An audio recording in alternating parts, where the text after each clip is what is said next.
चलिए पॉलिटी में हम एक कदम और आगे बढ़ते हैं बेटा। आज हम संविधान की विकास यात्रा में क्या पढ़ने जा रहे हैं? हम सबॉर्डिनेट कोर्ट्स ही पढ़ने जा रहे हैं, जिसमें हमने कल लोक अदालतों के विषय में पढ़ा। हमने आपको लीगल सर्विसेज अथॉरिटीज़ एक्ट 1987 पढ़ाया।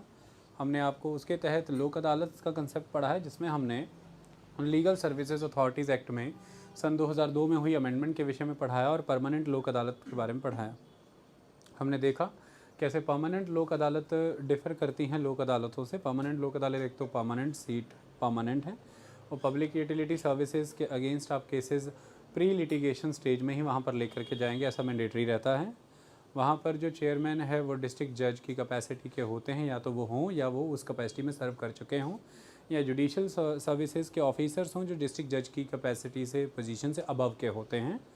यहाँ पर हमने देखा था कि केसेस सिर्फ और सिर्फ काउंसिलिएटरी बेसिस पर अपना अवार्ड नहीं देते हैं, सिर्फ सेटलमेंट्स नहीं कराते हैं। यहाँ पर जो लोक अदालत है वो अपनी मेरिट के बेसिस पर जजमेंट भी देती है। ये सारा सिस्टम हमने समझा था। जजमेंट यहाँ पर फाइनल है और बाइंडिंग है। इसके खिलाफ अगर आप चाहें तो अपील नहीं कर सकते, बट हाँ आप फ्रेश लिटिगेशन बिगिन कर सकते हैं। ये सारा प्रोसेस हमने समझा। आज उसी प्रोसेस में हम आगे बढ़ रहे हैं और हमारा नेक्स्ट टॉपिक है ग्राम न्यायालय। मैंने ऊपर यहाँ पर टॉपिक लिखा है ग्राम न्यायालय। देखिए, ग्राम न्यायालय की स्थापना ग्राम न्यायालय एक्ट 2008 के तहत हुई। ग्राम न्यायालय एक्ट 2008 के तहत हुई।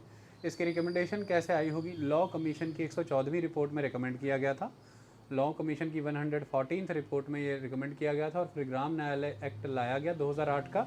उसके तहत ग्राम न्यायालय स्थापित किए गए हैं। तो ये एक्ट के द्वारा स्थापित किया गया है, तो ये स्टैट्यूटरी है। सबसे पहला कंसेप्ट है ये स्टैट्यूटरी है। आई बात समझ में? अब ये काम कैसे करता है, इसकी नीड क्यों फील हुई? तो सबसे पहला कारण है कि इसके रीज़न क्यों फील हुए। वही कहानी है, हमारी कंट्री में एक डेमोक्रेटिक स्टेट के तौर पर हमने खुद को कंसीव किया है, जिसमें प्रियम्बल ये कहता है कि जस्टिस प्रोवाइड करना है सोशल, इकोनॉमिक, पॉलिटिकल, और तभी जा कर के लिबर्टी, इक्वलिटी और फ्रेटर्निटी इस्टेब्लिश हो जाएगी। लेकिन पॉवर्टी एक बहुत बड़ा रीज़न है, इकोनॉमिक बैकवर्डनेस एक इम्पॉर्टेंट रीज़न है, लैक ऑफ एजुकेशन एक इम्पॉर्टेंट रीज़न है, टेरिटरी कंट्री की बहुत बड़ी है, जोग्राफिकल पॉकेट्स बहुत ही अलग अलग एरियाज़ में डाइवर्स हैं। आप इतना बड़ा जुडिशियल इंफ्रास्ट्रक्चर आपके पास नहीं है कि सब लोग उन तरह के डिस्ट्रिक्ट कोर्ट्स या फिर हाई कोर्ट्स या फिर सुप्रीम कोर्ट तक पहुंच सकें। उतनी लोगों के पास पैसे भी नहीं रहते, क्योंकि प्रोसीजर काफ़ी कम्प्लेक्स है, काफ़ी रिजिड है और ख़र्चा इसमें काफ़ी होता है। जब प्रोसीजर कम्प्लेक्स होता है काफ़ी ज़्यादा, तो आपको एडवोकेट ही हायर करने पड़ते हैं, उन्हें अपॉइंट करना पड़ता है, उनके माध्यम से केसेस लगाए जाते हैं। उसमें समय काफ़ी ज़्यादा लगता है, जस्टिस जल्दी टाइमली नहीं मिल पाता है। इसके बेसिस पर जो आपके डिसीजन फंसे होने की वजह से आपकी एग्रीकल्चरल एक्टिविटी, आपका ट्रेड एंड कमर्स, आपकी दुकानें, आपकी ज़मीनें, आपके मवेशी, आपकी ज़िंदगी, आपकी डिग्निटी, जैसे अगर कोई घरेलू विवाद है, ये सारे मामले फंसे रह जाते हैं सालों सालों तक। आपको पोजेशंस नहीं मिल पाती अपने घर में, अपनी ज़मीन पर, अपनी दुकान पर, आप कामकाज को आगे नहीं बढ़ा पाते हैं। आप और ज़्यादा पॉवर्टी में और ज़्यादा बैकवर्डनेस में चले जाते हैं। आप बच्चों की शिक्षा पर ध्यान नहीं दे पाते हैं। आपके कोर्ट की तारीखें आपके यहाँ पर पड़ती रहती हैं, ये भी चीज़ें परेशान करती हैं। आप इतनी कोर्ट फ़ीस नहीं भर सकते हैं, आप वकीलों का ख़र्चा नहीं उठा सकते हैं। इन सारी के सारे रीज़न्स, चाहे आप पॉवर्टी में हैं, चाहे बैकवर्डनेस में हैं, चाहे आप रिमोट एरियाज़ में रहते हैं, चाहे लैक ऑफ एजुकेशन है, यानी कि सोशल इंडिकेटर्स आपके वीक हैं, इन सभी वजहों से अगर आप न्याय लेने से चूक रहे हैं, तो ये एक तरह से माना जाता है कि लीगल सिस्टम का फेलियर है। लीगल सिस्टम ऐसा होना चाहिए जो आप सब तक न्याय को लेकर के आए और एक तरह से एक इक्विटेबल जस्टिस सिस्टम प्रोवाइड किया जाए, जिसके तहत सभी को सामान्य स्तर पर कानून को रीच करने की एक अपॉर्चुनिटी मिलनी ज़रूरी है। ऐसा आर्टिकल 39A मानता है। इसी के तहत फ्री लीगल एड का कंसेप्ट वहाँ पर लाया गया और इसी के तहत फिर लीगल सर्विसेज अथॉरिटीज़ एक्ट 1987 भी आया था। मैंने आपको ऐसा पढ़ाया था। तो आर्टिकल 39A इसी चीज़ की डिमांड करता है कि राज्य को ये निर्देश है, राज्य मैंने भारतीय राज्य को, स्टेट को, state to secure that the operation of a legal system promotes the justice on a basis of equal opportunity and shall provide free legal aid। उन लोगों को जो लोग अपनी सोशल, इकोनॉमिक और कल्चरल रीजंस की वजह से पिछड़े हुए हैं, उनको न्याय नहीं मिल पा रहा है, उनको ये प्रोवाइड करना ज़रूरी है, ये होना ज़रूरी। तो ये कारण बहुत महत्वपूर्ण बनता है। दूसरा, हमारे देश में ये कोशिश की जा रही है कि पेंडेंसीज़ को रिड्यूस किया जाए केसेस कोर्ट्स में। दूसरा इम्पॉर्टेंट आस्पेक्ट ये है कि बहुत से नेचर ऑफ केसेस ऐसे रहते हैं जिसमें ज़रूरी नहीं होता है कि आपको किसी तरह की पनिशमेंट देनी है। ज़रूरी नहीं है कि कोई हारे या जीते, ज़रूरी नहीं है कि एक रिजिड प्रोसीजरल सिस्टम फॉलो हो, बहुत ही फ्लेक्सिबली बातचीत के माध्यम से बीच बचाव का रास्ता निकाला जाता है। और उसके तहत अल्टरनेटिव डिस्प्यूट रेजोल्यूशन सिस्टम के कई प्रबंध पिछले लंबे समय से जुडिशरी और सरकारें कर रही हैं, जिसका एक प्रबंध हमने ये देखा भी था कि लोक अदालतें एक अल्टरनेटिव डिस्प्यूट रेजोल्यूशन मैकेनिज़्म का एक बहुत बड़ा हिस्सा उभर करके आई और उनकी सफलता भी हमने देखी कि वो लोगों में लोकप्रिय हो रही हैं, लोग वहाँ पर केसेस लगा रहे हैं। उसी अल्टरनेटिव डिस्प्यूट रेजोल्यूशन सिस्टम का ये हिस्सा है ताकि आप स्पीडी ट्रायल्स कर सकें, लोगों तक जस्टिस पहुंचा सकें और जस्टिस के प्रोसीजर को फ्लेक्सिबल रख सकें, सिंपल रख सकें, ताकि लोग डरे ना जस्टिस सिस्टम से, लोक अदालतों से डरे ना। इसकी वजह से ही इसको जन्म देने की इच्छा पैदा हुई कि पंचायती स्तर पर हमें ग्राम न्यायालय लेकर के आना चाहिए। क्योंकि अगर शुरुआती तौर पर देखें तो भारत में इतिहास के तौर पर देखें, प्राचीन काल से ही ग्राम के स्तर पर न्याय प्रदान करने के काम हो रहे थे। अगर आप पंचायतों की बात करें तो आपने देखा पंचायती फैसले बहुत महत्वपूर्ण रोल प्ले करते हैं, चाहे वो सिविल का मैटर हो, क्रिमिनल का मैटर हो। आज भी अगर आप देखें तो पंचायती स्तर पर बहुत से फैसले कर दिए जाते हैं। उसके पीछे सोशल फोर्स हुआ करती थी, पंचायती फैसलों की पालना करनी है, पंचायती निर्णयों के पीछे एक तरह की सोशल फोर्स थी। अगर आप उन निर्णयों की पालना नहीं करते हैं तो आपका बाइकआउट कर दिया जाता था, नाई धोबी बंद कर दिया जाता था, कुओं से पानी नहीं लेने दिया जाता था, दुकानों से सामान नहीं लेने दिया जाता था, मवेशियों को कम्युनिटी लैंड पर चराने नहीं दिया जाता था। यानी कि आपको पंचायती निर्णयों को मानना ही होता था, वरना समाज आपका बहिष्कार कर देता था। लेकिन आज की डेट में ग्राम न्यायालय कंसेप्ट जो है ये उन पंचायती निर्णयों से थोड़ा भिन्न है, क्योंकि इसके पीछे लीगल बैकिंग है और ये लीगल बैकिंग आपको ग्राम न्यायालय एक्ट 2008 से मिलती है। इसका एक प्रॉपर प्रोसीजरल सेटअप है, एक ऑर्गेनाइजेशनल सेटअप है जिससे तहत होकर के ये गुजरता है और जस्टिस सिस्टम आपके ग्रीवेंसेस को रिड्रेस करते हुए आपको जस्टिस डिस्पोज करता है। तो एक सिस्टमैटिकली मिला हुआ इंस्टीट्यूशन है कंप्लीट। लेकिन इसकी जो मूलभूत आत्मा है, इसका जो आधार है, इसकी जो रीजनिंग रैशनैलिटी है, वो हमारे प्राचीन सभ्यता से ही चलती आ रही है। हमारे ग्रामीण स्तर पर पंचायतों के द्वारा मामलों का निपटारा करना ही है और ये भारतीय कंडीशंस में ज़्यादा एडेप्टेबल सिस्टम है, भारतीय इसके प्रति ज़्यादा कंड्यूसिव हैं, इसे अडॉप्ट कर सकते हैं, ये तेज़ी से इनकलकेट हो सकता है, इसलिए इसे 2008 से लाया गया है। आई बात समझ में? तो ये एक अल्टरनेट डिस्प्यूट रेजोल्यूशन सिस्टम का हिस्सा है। मैंने आपको बताया लॉ कमीशन ने उन सभी परिस्थितियों को समझा, उन्होंने जब जांच की कि हमारा लीगल सिस्टम कैसे काम कर रहा है, तो उसके तहत यही कहा कि लॉ बनना एक इम्पॉर्टेंट आस्पेक्ट है। ये देखना ज़रूरी है कि लॉ को कितने लोग अबाइड कर रहे हैं और जो लोग लॉ को अबाइड नहीं कर रहे हैं उन लोगों को किस लेवल पर लॉ अबाइड कराने के लिए हम पनिशमेंट का सिस्टम ला सकते हैं। जो लोग लॉ से बेनिफिटेड हैं उनको जब वो बेनिफिट्स नहीं मिल रहे हैं तो हम उन्हें कितनी तेज़ी से जस्टिस प्रोवाइड कर सकते हैं।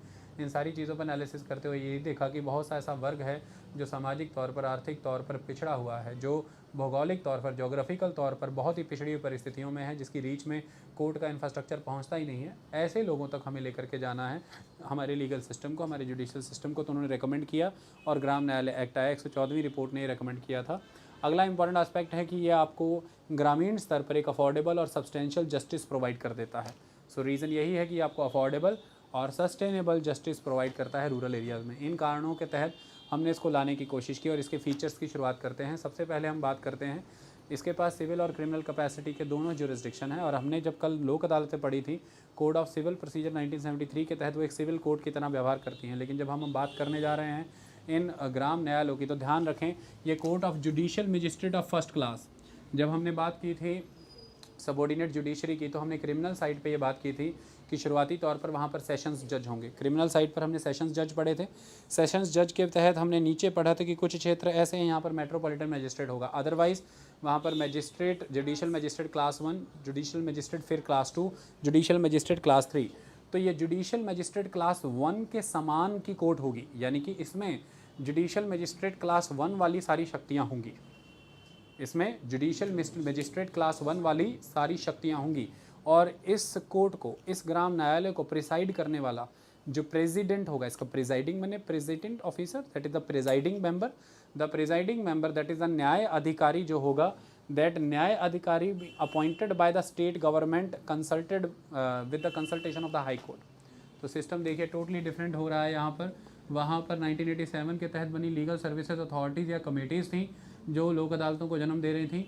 यहाँ पर अगर आप देखें तो ग्राम न्यायालय एक्ट ने ही ग्राम न्यायालयों को जन्म दे दिया है। ग्राम न्यायालय एक्ट ने ही ग्राम न्यायालयों को जन्म दे दिया है और उन ग्राम न्यायालयों के जन्म के बाद अब फाइनली वहाँ पर वो जुडिशियल मजिस्ट्रेट क्लास 1 के दर्जे की अदालतें होंगी। वो न्यायालय के पास जो शक्तियाँ, जो ताकतें होंगी, जुडिशियल मजिस्ट्रेट क्लास 1 वाली होंगी। और उसको प्रिसाइड जो करेगा वो पर्सन न्याय अधिकारी कहलाएगा, द प्रिसाइडिंग ऑफिसर। उसे अपॉइंट राज्य की सरकार करेगी, स्टेट गवर्नमेंट। बट यहाँ पर अब एक चीज़ देखिए, उसे हाई कोर्ट से कंसल्टेशन यहाँ पर करना है, मतलब जिसको हाई कोर्ट रिकमेंड करेगा उस पर्सन को अपॉइंट स्टेट गवर्नमेंट यहाँ पर कर देगी। आई बात समझ में? तो न्याय अधिकारी की नियुक्ति कौन करता है? राज्य सरकार। और न्याय अधिकारी की नियुक्ति के लिए राज्य सरकार किससे मशवरा करती है, परामर्श लेती है, consultation, that is the high court. ठीक है, इतनी बात स्पष्ट हो गई। ग्राम न्यायालय में किस कोर्ट के बराबर का दर्जा होता है, कौन सी शक्तियाँ होती हैं? Judicial magistrate of first class. Okay, इसका सेकंड पॉइंट आता है for every panchayat eight intermediate level. पंचायतें हमने हमारे देश में देखी हैं कि आपने देखा 3 स्तर पर हमारे देश में पंचायतें होती हैं, ग्राम पंचायत, ब्लॉक पंचायत, नगर पंचायत। 3 स्तर पर हमने पंचायतें देखी हैं, ग्राम पंचायत, ब्लॉक पंचायत, नगर पंचायत। तो हर पंचायत के लेवल पर एक ग्राम न्यायालय होगा, इंटरमीडिएट पंचायती लेवल पर, माने ग्राम पंचायत होती है, फिर ब्लॉक पंचायत होती है और फिर नगर पंचायत होती है। तो ब्लॉक पंचायत के स्तर पर आपको ग्राम न्यायालय नज़र आएंगे, ब्लॉक पंचायत के स्तर पर आपको ग्राम न्यायालय नज़र आएंगे, यानी कि इंटरमीडिएट लेवल पर आपको ग्राम न्यायालय नज़र आएंगे। ओके, इतनी बात समझ में आ गई। जिन जिन क्षेत्रों में ब्लॉक लेवल पर यानी कि इंटरमीडिएट लेवल की पंचायतें नहीं हैं, कई राज्यों में इंटरमीडिएट लेवल की पंचायतें नहीं होती, वहाँ पर फिर उसको जो कंटिगुअस पंचायती रीजन है, उस कंटिगुअस पंचायती रीजन को इतना कंटिगुअस कर देना है ग्राम पंचायतों को कि इंटरमीडिएट लेवल पर बात आ जाए, फिर वहाँ पर एक ग्राम न्यायालय स्थापित कर देंगे। आपके लिए जो क्वेश्चन बनता वो ये है कि एवरी पंचायत के लेवल पर एक ग्राम न्यायालय होगा, एवरी पंचायती स्तर पर एक ग्राम न्यायालय होगा, पर पंचायत के किस लेयर के स्तर पर? इंटरमीडिएट लेवल पर। ठीक है, भारत की हर पंचायत को एक ग्राम न्यायालय मिलेगा। और पंचायत हमारे देश में तीन लेवल पर ऑर्गेनाइज्ड है, ग्राम पंचायत, ब्लॉक पंचायत, नगर पंचायत। तो ब्लॉक पंचायत के लेवल पर ये एग्जिस्ट करेगा, लेकिन हर पंचायती अपरेटस को ये मिलेगा। जैसे एक नगर पंचायत है मान लीजिए जलंधर की, उसके तहत फिर कई ब्लॉक पंचायतें आ जाएंगी, उसके तहत कई ग्राम पंचायतें आ जाएंगी। तो कई गांवों को मिला करके, ग्रामों को मिला करके, कई पंचायतों को मिला के एक ब्लॉक पंचायत बनती है, फिर कई ब्लॉक पंचायतों को मिला के एक नगर पंचायत बनेगी। इस तरह से ये एक पंचायत हुई पूरी। इस पंचायत के स्तर पर, एक पंचायत के स्तर पर एक ग्राम न्यायालय चलेगा ही चलेगा, लेकिन किस लेवल के? इंटरमीडिएट लेवल पर चलेगा। ओके, आई बात समझ में? मतलब कि जितनी ब्लॉक पंचायतें हैं उस लेवल पर उतने ग्राम न्यायालय आपको स्थापित वहाँ पर करने पड़ेंगे। आई बात समझ में? हर ग्राम पंचायत के बराबर एक ग्राम न्यायालय नहीं होगा, इंटरमीडिएट लेवल पर ये होगा। आई बात समझ में? आगे बढ़े अब इस बात को लेकर के। चलिए आगे है न्याय अधिकारी। अब हमें ये क्लियर था कि जो लोक अदालतें हैं उसमें जो चेयरमैन है वो मोस्टली जुडिशियल सर्विसेज से होता है, लेकिन स्ट्रिक्टली या ओनली या एक्सक्लूसिवली जुडिशियल सर्विस वर्ड नहीं यूज़ हुआ था मोस्ट ऑफ द केसेज में, या मोस्टली, लेकिन ये वेरी कर गया फिर से यहाँ पर ग्राम न्यायालय। यहाँ पर जो न्याय अधिकारी है वो स्ट्रिक्टली क्या होना चाहिए? वो स्ट्रिक्टली जुडिशियल ऑफिसर होना चाहिए। इसलिए यहाँ पर आपने एक चीज़ नोटिस की होगी, फिर यहाँ पर कंसल्टेशन हाई कोर्ट का आ गया। हाई कोर्ट का कंसल्टेशन आने का मतलब ऑफिसर स्ट्रिक्टली जुडिशियल है। ओके, ख़त्म कहानी। दूसरा, ये चलित कोर्ट होंगी, ये मोबाइल कोर्ट होंगी। कौन सी कोर्ट होंगी? मोबाइल कोर्ट, चलित कोर्ट होंगी। मोबाइल कोर्ट इन्हें क्यों कहा जाता है उसका पॉइंट अगले पॉइंट में क्लैरिटी होती है, ऐसे नहीं। मोबाइल कोर्ट होने का इसका एक रीज़न है, मैं अभी बताता हूँ ये क्यों होंगी मोबाइल कोर्ट। हाँ, ये मोबाइल कोर्ट इसलिए होती है कि इनकी जो सीट होती है वो headquarter of the intermediate panchayat होती है। जो इंटरमीडिएट पंचायत का हेडक्वार्टर होता है वही इनकी सीट होती है। अब आपको कोई पूछे बेटे कि सुप्रीम कोर्ट की सीट कहाँ है बेटा करमवीर? न्यू दिल्ली में। तो आपको कोई पूछे ग्राम न्यायालयों की सीट कहाँ होती है? Headquarter of the intermediate panchayat. आई बात समझ में?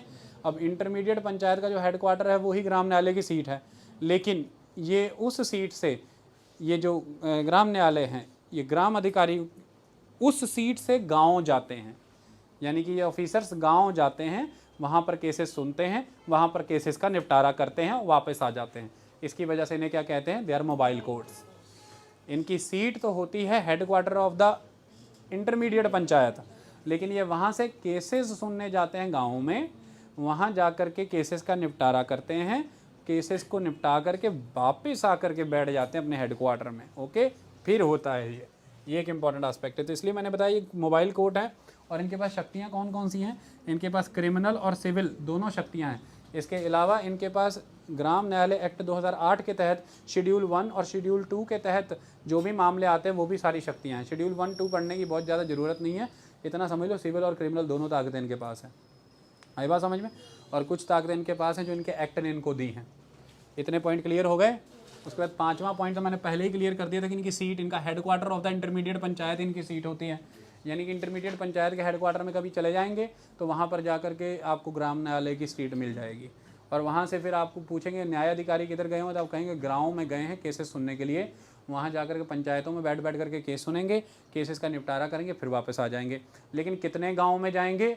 जितनी गाँव की पंचायतें उस इंटरमीडिएट पंचायत के हेडक्वार्टर के अंडर फॉल कर रही थी। यानी कि उस इंटरमीडिएट पंचायत के तहत जितनी पंचायतें, जितने गांव एग्जिस्ट कर रहे थे, उतने गांवों में जा कर के ये केस सुनेंगे। फिर जो दूसरे इंटरमीडिएट पंचायत होगी उस वहाँ पर हेडक्वार्टर दूसरे ग्राम न्यायालय का होगा, सीट दूसरे ग्राम न्यायालय की होगी। वो लोग फिर उसके तहत आने वाले गाँव में जाएंगे और दोनों न्यायाधिकारी अचानक से, दोनों गाड़ियाँ एम्बेसडर दोनों की आमने सामने से गुजरेंगी, बात करेंगे, बोले किधर, मैं फलानी इंटरमीडिएट पंचायत हेडक्वार्टर से ऑपरेट कर रहा हूँ, मेरे तहत वो 125 गाँव हैं। ये बोलेगा मैं इस इंटरमीडिएट पंचायत के हेडक्वार्टर से ऑपरेट कर रहा हूँ, मेरे तहत ये 70 गाँव हैं। मामले समझ में आ रहा?